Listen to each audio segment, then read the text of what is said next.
नमस्कार छात्रों।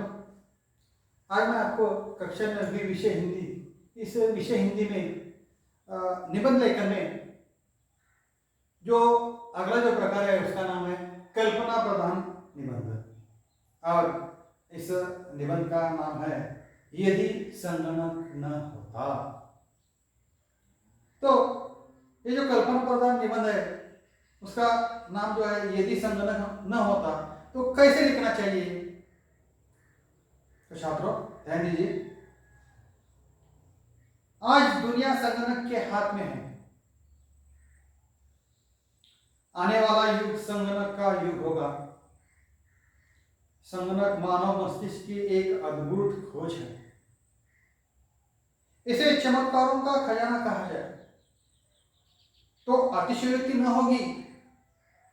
आज मनुष्य की जिज्ञासा ने विज्ञान और तकनीकी क्षेत्र में जो क्रांति की है उसके केंद्र में संगणक का महत्वपूर्ण योगदान है। आज हालत यह है कि संगणक मनुष्य का स्थानापन्न बन गया है। मनुष्य जटिल समस्याओं का हल खोजने के लिए संगणक का मुंह जोता दिखाई देता है। जो काम मनुष्य नहीं कर सकते वे सारे काम बिना त्रुटि संगणक कर रहा है। संगणक आज हमारे दैनिक जीवन की अनिवार्य आवश्यकता बन गया है।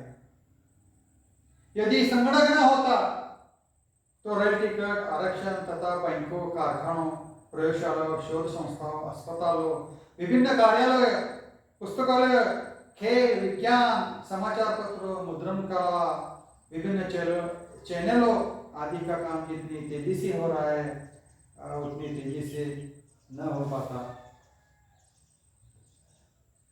आज के जमाने में यह कल्पना बिल्कुल नहीं की जा सकती कि संगणक न हो, बल्कि संगणक में नित्य नवीन शोध हो रहे हैं और संगणक की नई नई पीढ़ियां आती जा रही है।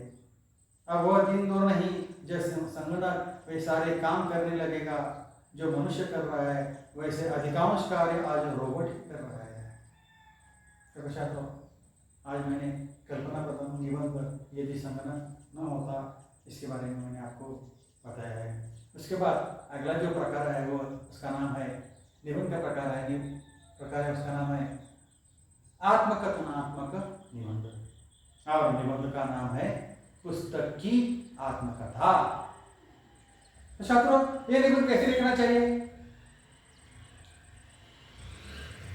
मेरी नीली जिल्द पर अंकित सुनहरे अक्षर देखकर मेरा जीवन वृत्तांत सुनने के लिए आप बहुत उत्सुक हो रहे हैं। तो सुनिए, मुझे यह सुंदर शरीर और मनोरूप प्रदान करने का श्रेय मेरे प्रकाशक को है। एक अध्ययन व्यक्ति ने मुझे तैयार किया था। उन सज्जन को विद्यार्थी जीवन से विभिन्न विषयों की पुस्तकें पढ़ने का शौक था। वे प्रत्येक पुस्तक से प्रेरक एवं प्रभावात्मक वाक्य अथवा कविता की पंक्तियों एक कॉपी में लिख लेते थे। धीरे धीरे उनके पास सुभाषितों का एक बड़ा संग्रह तैयार हो गया। उन्होंने इसी संग्रह में से छांटकर मेरा निर्माण किया और नामकरण किया सुभाषित रत्नावली। इसके बाद उन्होंने एक प्रकाशक को सौंप दिया। प्रकाशक महोदय ने मुझे छपा सजा धजा कर मनोहर रूप प्रदान किया और कुछ ही समय के भीतर ही मेरी हजारों प्रतियां बेच डाली। उन्हें प्रतियों में से मैं एक हूं। आपके पिताजी ने मेरा मनोहर रूप देखकर मुझे खरीदा था। यूं तो मैं सुभाषितों का संग्रह मात्र हूं, किंतु ये सुभाषित कई महान हस्तियों के अमूल्य उद्गार है। मेरे कुछ पृष्ठ पलटते ही तुम्हें इस बात की प्रतीति हो जाएगी। जब लोग विघ्नित या उदास होते हैं तब मुझे उठाकर मेरे पन्ने पलटने लगते हैं और फिर कोई प्रेरणादायक सुभाषित पढ़कर शक्ति और उत्साह से भर उठते हैं। एक दिन मैं बड़ी मुसीबत से फंस गई थी। आपके पिताजी को अनुपस्थित में एक छोटे बच्चे ने मुझे अलमारी से निकाल लिया उसी समय उसकी छोटी बहन भी वहां आ पहुंची। दोनों मिलकर तेजी से मेरे पन्ने पलटने लगे और मुझे डर लग रहा था कि आज मेरा अंग अंग होकर ही रहेगा। इतने में सौभाग्य से उसकी माता जी वहां आ गई। मेरी दुर्दशा होते देखकर उन्होंने उन दोनों को डांटा और मुझे उनके हाथों से लेकर फिर से अलमारी में रख दिया। मैं अपने आप को भाग्यशाली मानता हूं कि एक सर्वोदय स्वामी ने मुझे अपने संग्रहालय में आश्रय दिया।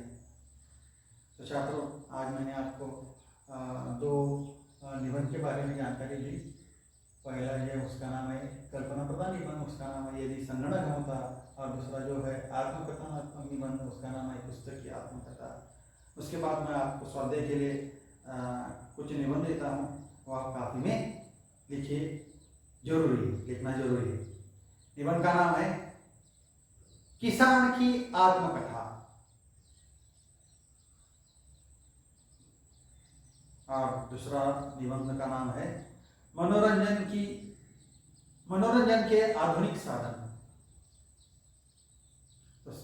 तो छात्रों, आपके पास समय बहुत है, ये दो निबंध आप काफी में लिखिए, या मैं ठहरता हूँ। धन्यवाद।